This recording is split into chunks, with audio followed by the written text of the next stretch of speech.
বচসা, হাতাহাতি, বাঁশের কাঠামো ভেঙে ফেলার চেষ্টা, হানির তুলে শাসানি।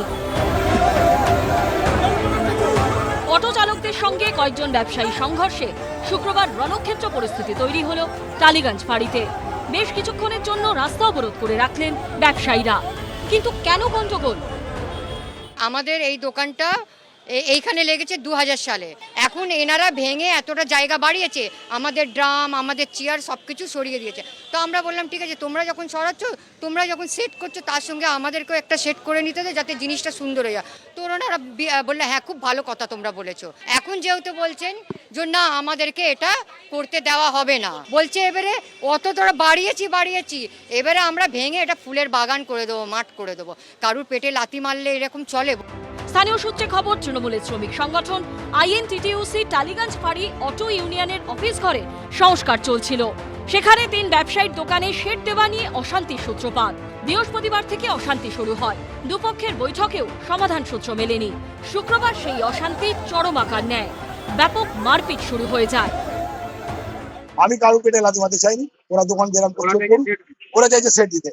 সেট কি করে আমি দিতে পারবো? আমার 200 টাকা বন্ধ, প্রত্যেকদিন 2.5 লাখ টাকা বন্ধ, আমাদের পেটে লাথি। অশান্তির জেরে টালিগঞ্জ ফাঁড়ি থেকে তারাতলা, টালিগঞ্জ ফাঁড়ি থেকে বেহালা, তারাতলা থেকে রবীন্দ্র সরোবর রুটের অটো চলাচল বন্ধ হয়ে যায়। চূড়ান্ত দুর্ভোগের মধ্যে পড়েন যাত্রীরা। এই মুহূর্তে ছবিটা হচ্ছে একেবারে অটো চালকেরা, তারা কিন্তু এখানে রয়েছেন, কিন্তু অটো যে এখনো পর্যন্ত তারা চালু করেননি। তারা যে বিষয়টা বলছেন, এই অটো চলাচল বন্ধ কিন্তু আজকের থেকে নয়, গন্ডগোলের সূত্রপাত হয়েছিল আগে থেকেই, কালকের থেকেই অটো চলাচল বন্ধ রয়েছে, যার ফলে যাত্রীরা একটা সমস্যার মধ্যে পড়ছেন। অটো চলছে না, তো আমি তো বাসের জন্য ওয়েট করছি, কোনো অটো নেই, তারাতলা বেহালা কিছুর অটো নেই। কলেজ যেতে হবে, এখন আমাকে যখন কলেজ যেতে হবে, আমার কলেজে ইভেন্ট আছে, কিন্তু লেট হয়ে যাবে, প্রচুরই অসুবিধা হচ্ছে। ওখানে ডিউটি করি আর এত অসুবিধা হচ্ছে, বাসের জন্য দাঁড়িয়েছি, বাসও পাচ্ছি না, অটো কালকেও যায়। যদিও দ্রুত অটো পরিষেবা চালুর আশ্বাস দেওয়া হয়েছে শ্রমিক সংগঠনের তরফে। পার্থপ্রতিম ঘোষের রিপোর্ট, এবিপি আনন্দ, কলকাতা।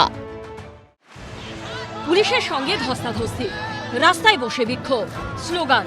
এসএফআই এর বিকাশ ভবন অভিযান ঘিরে ধুন্ধুমার বাঁধল সল্টলেকে।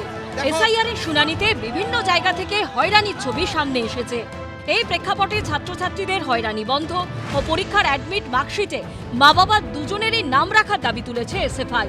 পাশাপাশি রাজ্যে বন্ধ হয়ে যাওয়া স্কুলগুলি ফের চালুর দাবি ও আনন্দপুরে অগ্নিকাণ্ডের প্রতিবাদে শুক্রবার পথে নামে সিপিএম এর ছাত্র সংগঠন। করুণাময়ী থেকে মিছিল করে বিকাশ ভবনের গেটে পৌঁছতেই শুরু হয় উত্তেজনা।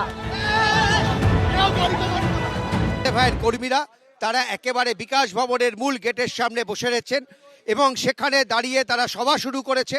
তাদের দাবি, তাদেরকে ডেপুটেশন দিতে হবে এবং তাদের যারা নেতৃত্ব রয়েছেন তারা যাবেন।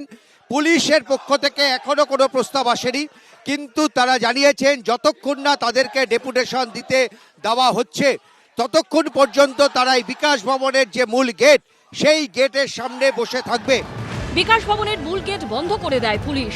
শুরু হয় ধাক্কাধাক্কি, পুলিশের সঙ্গে রীতিমতো ধস্তাধস্তি বেঁধে যায়। বিকাশ ভবনের গেটের সামনেই রাস্তায় বসে পড়েন এসএফআই এর কর্মী সমর্থকরা। বছরের পর বছর কেন্দ্রের সরকার, রাজ্যের সরকার তারা কম্পোজিট গ্রান্টের টাকা আটকে রেখে দিয়েছে। খুন হয়ে যাওয়া, অগ্নিদগ্ধ হয়ে খুন হয়ে যাওয়া প্রত্যেক শ্রমিকের পরিবারের ছেলে মেয়েদের লেখাপড়ার দায়িত্ব সরকারকে নিতে হবে। পরিযায়ী শ্রমিকদের ছেলে মেয়েদের জন্য, পরিবারের সন্তানদের জন্য, পরিযায়ী শ্রমিক পরিবারের সন্তানদের জন্য বিশেষ স্কলারশিপের ঘোষণা অবিলম্বে করতে হবে। এই কথাগুলো বলতেই আজকে বিকাশ ভবন যাওয়া। বেশ কিছুক্ষণ পর এসএফআই এর 4 জনের প্রতিনিধি দলকে বিকাশ ভবনে ঢোকার অনুমতি দেয় পুলিশ। সেই সময় শিক্ষামন্ত্রী ছিলেন না, প্রিন্সিপাল সেক্রেটারিকে ডেপুটেশন দেন তারা। উজ্জ্বল মুখোপাধ্যায়ের রিপোর্ট, এবিপি আনন্দ, কলকাতা। এবিপি আনন্দ, এগিয়ে থাকে, এগিয়ে রাখে।